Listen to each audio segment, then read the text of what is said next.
Hi everyone, welcome to SDG Media Zone here at the United Nations headquarters during ECOSOC Youth Forum 2026. My name is Aishworya, Young Leader for the SDGs at the UN Youth Office, and today we are here to talk about something extremely important: youth driving gender equality. We all know how gender equality is important for sustainable development goals, but in today's day and age, we're seeing a lot of pushback towards it.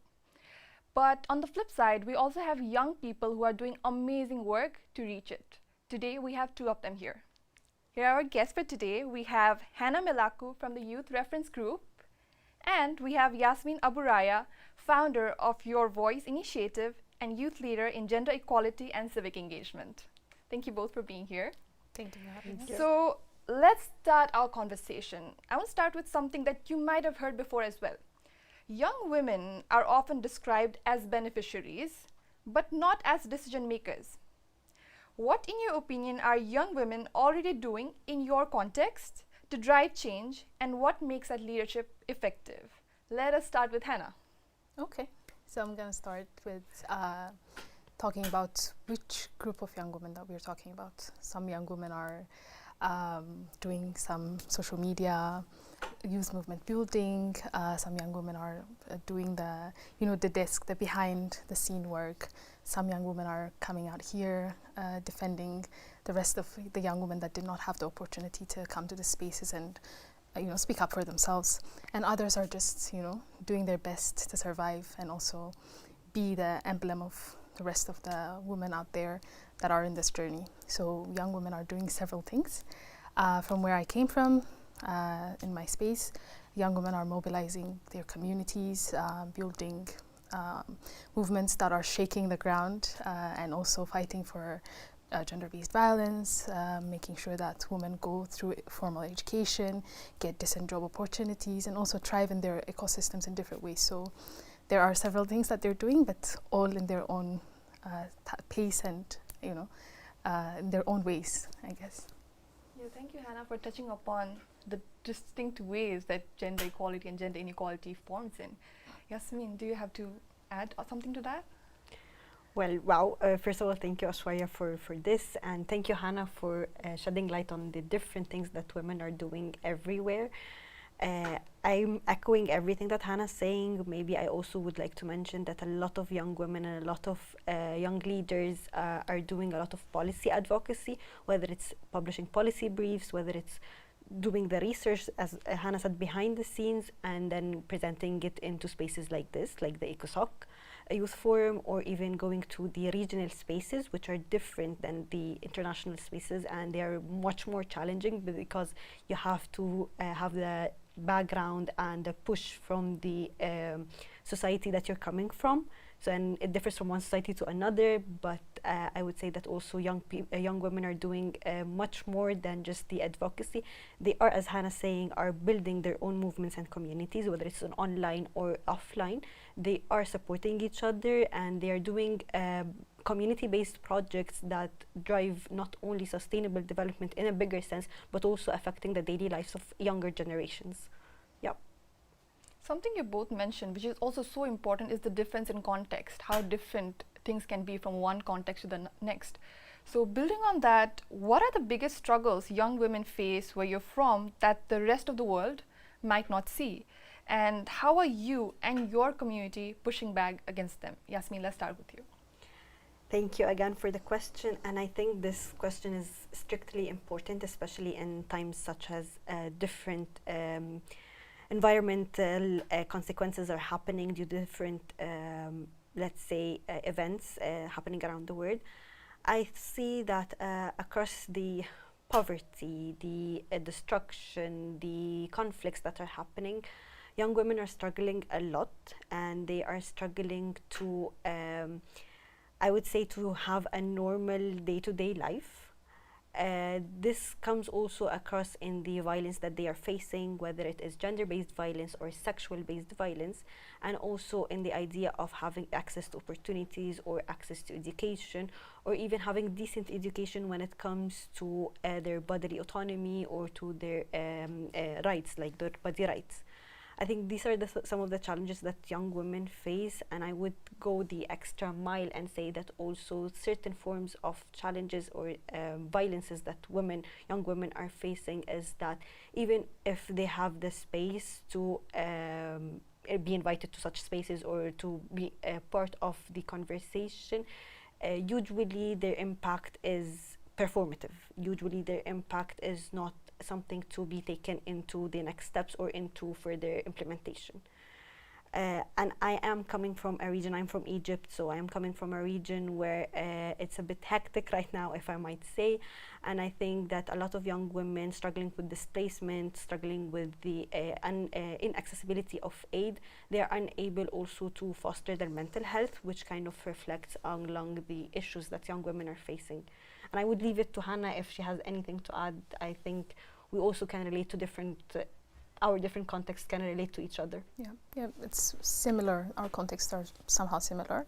I also come from like I said, Ethiopia, a conflict-prone region. Some part of Ethiopia is currently in active conflict zone. So there are so many young women that are currently destabilized. They're not in their, natural living environment, so they don't get the proper access to all forms of their needs, and that somehow exposes them more than the regular young women in their daily living spaces. It exposes them to so many violence, so many forms of gender-based violence and beyond.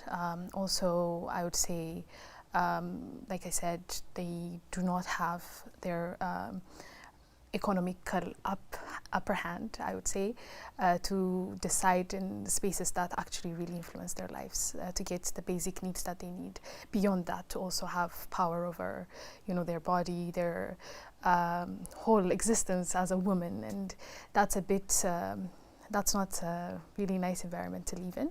I would also say if we move up from the grassroots level and bring it up to our everyday lives, where also I come from the city Addis, I see that young women in different policy making spaces or other decision making spaces in general, they're invited, they have a seat at the table as of recently. So and that's just seen as participation. That's we say that young women are taking part in forms of decision-making spaces. The cabinet, the political cabinet, has shifted from fully almost an 80-90% male-driven cabinet to a 50% women to men ratio. But then that comes down to the issue of symbolization, tokenization, making sure that women are having a seat at the table, but not have the decision-making power to move things forward, to decide, to say, this is how we want to take things. But then when you're being tokenized, it's very difficult to say there is no woman representation, there is no, it's just pushing the movement backwards in some ways. So I think these are the two different challenges from two different perspectives. So given these challenges, has the community been able to push back towards any of these challenges? Has there been any solution that has come out of it? Hanna? Yeah, the community is, whether you give it the space or not, it will claim it to some extent, I would say. There are really interesting practices in Ethiopia that has a woman-led approach to it, to problem-solving processes. There are some community practices that are indigenous in some ways. For example, there's a traditional practice called, there's a woman called the Hadesegate in the Oromia region of Ethiopia, and then that woman would come out with a stick with her hands and starts to beat the floor with that stick, and that shows that she's going through some form of violence. Then the rest of the women will mobilize around her and start speaking up, standing up for her. Nobody's going to touch her after that. They have their own cultural way of protecting each other. They come around coffee ceremonies in Ethiopia. Ethiopia is the origin of coffee, so we have coffee ceremonies regularly, daily. They come together to discuss their issues in their houses and start to, back each other up in different ways. So the community starts to build around indigenous practices to support each other. Then there are also young women that are in the more in the city side that are taking the revolution online, fighting for women's rights, even though they're experiencing a lot of backlash, but they're, you know, just being at the forefront and defending women, echoing the issues on the ground and taking it to, you know, to have a highlight in a bigger space. Yasmine, what about you? I don't know. Wow, no, I'm very impressed of the community-led approach when it comes to making women stronger, support them and support each other. This is a very new thing for me to learn, and I am very in awe of it. So thank you, Hanna, for sharing that. I think for me, the fact that I'm here is one of the things that I always like to lead with, about how the young women and the feminist organizations in Egypt are doing so much since so long. And a lot of progress has been happening, and also across the region with different networks being built. But I would like to shed the light on maybe a couple of examples, and I would go for an offline and an online one. Also echoing what Hanna was saying, that in the city side it's more of an online advocacy and more online movement. So we have an initiative that works on violence against women, and specifically they adopted the issue of sexual harassment, and through gathering of testimonies and stories from the lived realities of many women, they were able to push the advancement of the law, and it became more rigorous. Right now it was before it was only an amount of money and a certain time in imprisonment, which usually was not being done regularly, but now it has become more critical, and now the amount of money is expanded. The government is taking it more seriously into consideration for the whether it's an imprisonment or in the fine itself.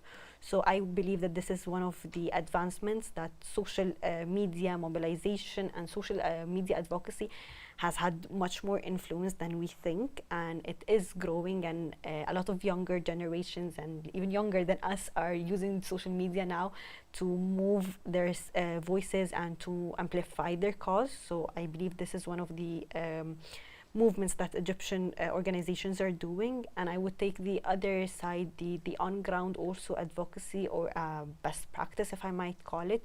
It was on FGM and child marriage, and usually they are not related, but I like to correlate them because they are more imminent into the rural areas in Egypt. And across the different years, the different organizations have been able to first mobilize not only the government or the women organizations, but also communities, whether it's from religious leaders or from schools or clinics even, to kind of raise awareness about the issues, whether it's FGM or female genital mutilation or child marriage.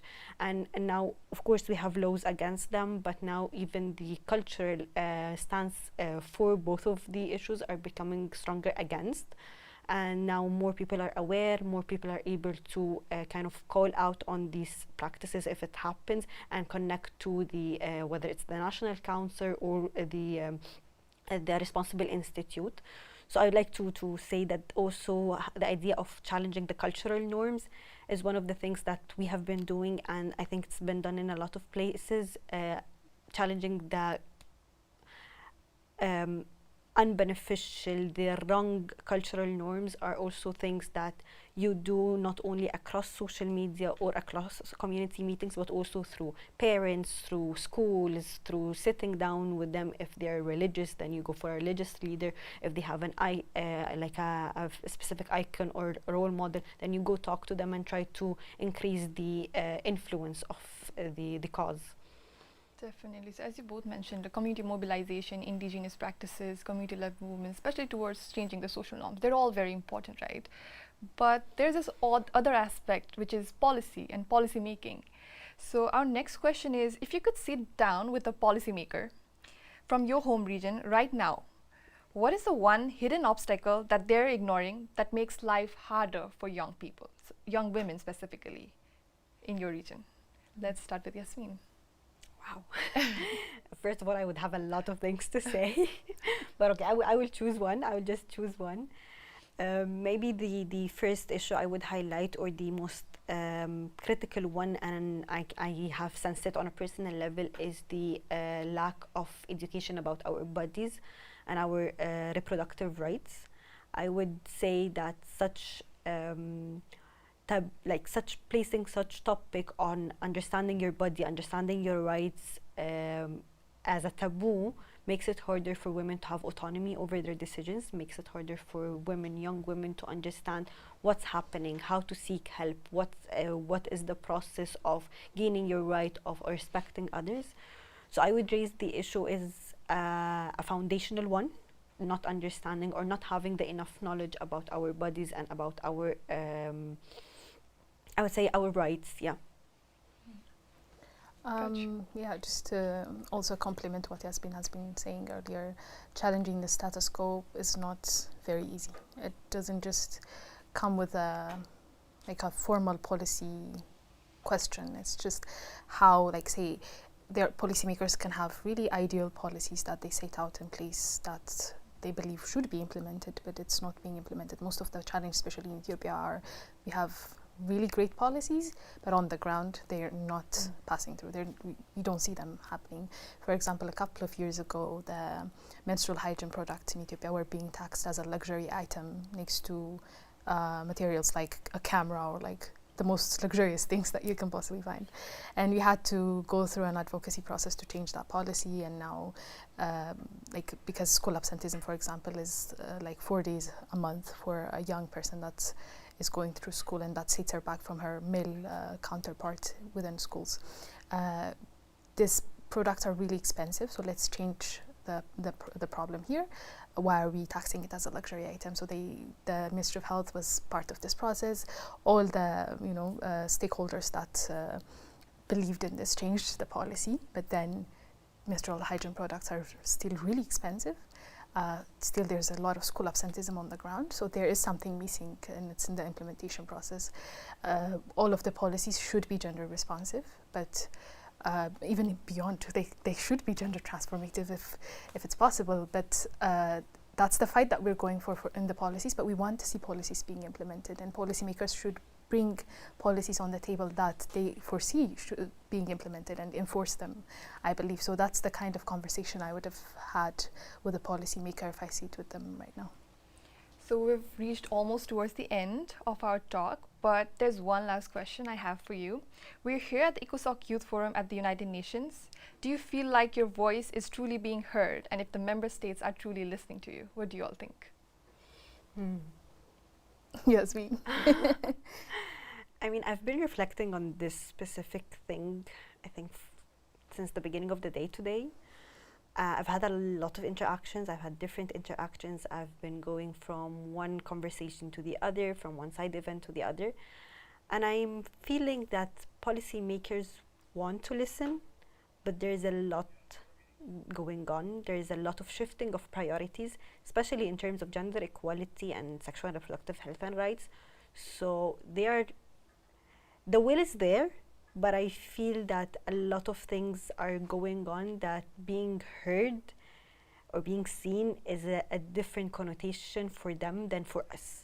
For us, I believe that being heard or seen, that you take my points into consideration, but you don't take them now. You take them way, way, way in the beginning of the process while you're actually drafting or designing the process itself.